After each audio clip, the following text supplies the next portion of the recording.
We're getting started with Ephesians, so I want to give you an overview of the Ephesians level, what we're going to be doing at this level.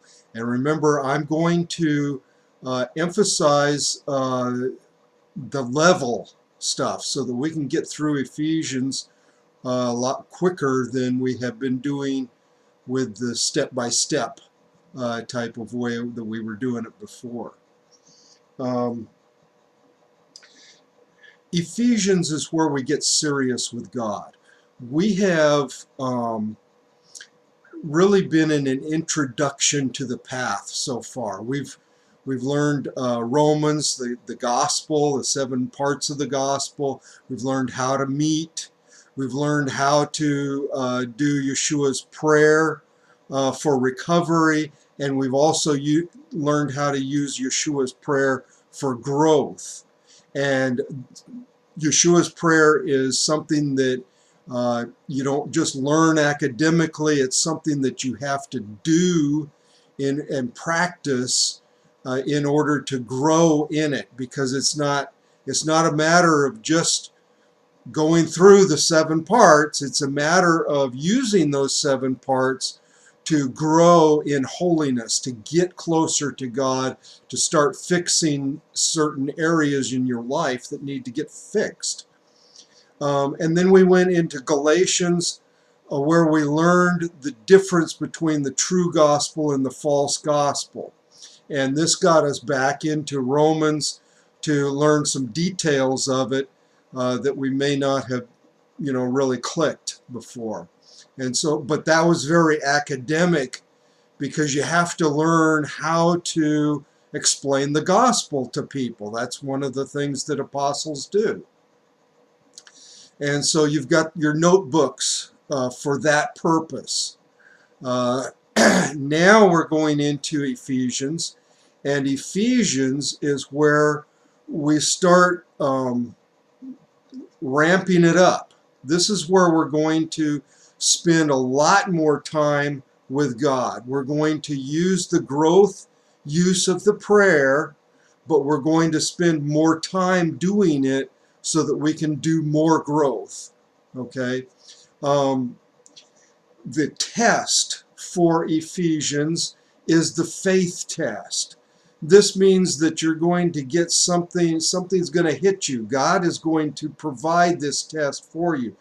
It's not something that you order like fast food. It's something that God provides to you at His timing. This storm, for example, is a great faith test. But you will have faith tests. You probably have already had a lot of faith tests in your life, and probably flunked most of those tests because you didn't have all of this growth that we've had so far. But now we have the resources to pass those faith tests, and you will continue to get faith tests throughout your life. And the stuff that we've learned up through Ephesians is going to help us to be able to pass those faith tests so they don't throw us for a loop, right? So when you hit a faith test, you can try to fix it in the flesh. You can try to, manufacture an answer for it. When Abraham was supposed to have a child, that was a faith test, right? But at some point, we got a little impatient and decided that we were going to manufacture an answer to that faith test by having the maid instead, a surrogate, right? Well, this is what you can do in a faith test. You can try to manufacture an answer for it out of the flesh, and that's not the answer, and that is not passing the faith test. Okay. When you have a faith test, you need to get God's answer. And God's answer is going to be a combination of Scripture, and it's going to be a combination of the Spirit. So, so you're going to have to use both of those in order to get to the correct answer for the faith test. Now, Psalm 42, we were talking about that on Shabbat a little bit, about how the deer pants for the water. Well, this is what we're doing. You know, when you first get started with God, giving Him a few hours on Sunday morning or Saturday morning is a big deal. And you consider that to be a major achievement to, you know, start going to church every day or whatever you're doing with Him as you get started. But that is minor potatoes in comparison to what we're doing in Ephesians. And as you grow in the Lord, you start to increase your time with God, and you start to do more things with Him, and you're learning more things to do with Him. And so at this point in your spiritual growth, if you're ready for Ephesians, you should have a hunger for righteousness and holiness. Okay? Before, you were just interested in having a place for your kids to go to Sunday school, or you were interested in you know, fixing some addiction that you had, or you know, you had some thing that was bothering you that you wanted to deal with, and this was the answer to it. But as you get closer to God, wanting to walk with Him all the time starts becoming an issue for you. You have this need to be closer to Him. And when that need gets critical enough, then you're going to start doing something about it. And as you grow, you're going to get to this place where I just need to be with God. I need to be walking with Him. I need Him to be giving me instructions all the time. Everything that I do is messed up, and I need Him to be there to help me with these things. And this need starts causing you to spend a lot more time with God. And that's what the Ephesians level is all about. And so the big thing that we're going to do, the big technique that we're going to do is pouring on the Word. And that means we're going to be spending a lot of time with God, so that when we're off at work or we're in a situation, our gut reaction is to go to God about getting help on this thing, as opposed to normally I just do this on my own and I just rush right into it and I figure out the best fix for myself. That's what we normally do. That's what we've been doing. And then we look at it, we look back on it and say, oh, I messed that up again, right? I wish I would have thought to ask God about it when I was in that mess, right? Well, if you're pouring on the Word during your leisure time, then that thought is going to start hitting you a little bit more often as you get into these circumstances. So pouring on the Word in your leisure time is going to start affecting you in your working and time and all the other things that you do during the day. We're also the first 8 steps of Ephesians is going to deal with the third use of Yeshua's prayer. This is the inheritance use, or the issue use. I don't know what to call it. I have a bunch of different names because there's a lot of different aspects to this thing. But this is where we're going to start. As you grow in the growth use, you're going to start moving into this idea that I have a permanent relationship with God. It's not something that I do every once in a while like I used to do. You know, every once in a while I'd confess my sins and pray and spend a little time with God, and then the rest of the day, nothing, right? But no, I'm spending more time with Him gradually, and now I'm going to start getting an inkling that this thing can be permanent. I can have a permanent relationship with God. I can walk with Him every step of the way. I can just stay with Him, okay?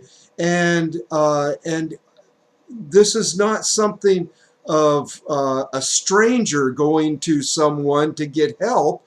It is a son that is going to a father to get help. Okay, so this is a very different way of thinking that and this, by using the growth use over time, it you start getting into that kind of thinking. Then there's going to be some practical applications, and one of the big applications that we're going to do is we're going to deal with the 6 required relationships. You've got, mother and or parents and child. You've got employers and employee, and you've got husband and wife. These relationships are required, and in 1 Corinthians 7 we said, with those relationships, you don't throw them away. Don't get divorced just because you started following God, right? So don't mess up those relationships. Keep going to work. Now we're going to start working on those relationships. And the first thing we're going to do is not try to get the other person fixed. The first thing we're going to do is get ourselves fixed. And so Ephesians is going to talk about what things do we need to change in those relationships so that we're doing it right, so that our side is not messing up the relationship. And then we're going to get into the armor of God. This is the defensive part of spiritual warfare. This is the preparation for spiritual warfare. In Philippians, the next level, we're going to learn how to offensively attack the devil. And but we need to be protected when we do that, and we need to have our armor on. So we're going to learn about that. We're going to start introducing this idea of spiritual warfare in the Ephesians level. So that's kind of an overview of Ephesians. We're going to start really concentrating on God, and our need for getting God's help at every step is what's going to drive that. It's not going to be a discipline. It's going to be a need. And if you don't have that need, if you're kind of hunky-dory right now, then you're not ready for Ephesians. So, but if you have been messing up your life and you keep on making decisions on your own that don't quite work, and now we have a need for righteousness, a need for holiness, a need to have God working in our life every step of the way, then that's going to drive us to spend a whole lot more time with God. And as you spend a whole lot more time with God, you're going to get you're going to be able to get out of the atmosphere, right? You're going to be able to get past gravity. Gravity keeps pulling you down, right? And we want to get past that. And this is the way that we're going to get it, is by spending a whole lot of time with God. And as we spend that time with God and we're learning things and we're getting using that prayer to fix little issues in our life, And we can use this new prayer for working on issues. If you got a relationship issue, you got some sort of a work issue, whatever problems you have that you normally pray about, this third use can be applied to that, to be able to use that. And as we do that, we're going to start fixing things in our life.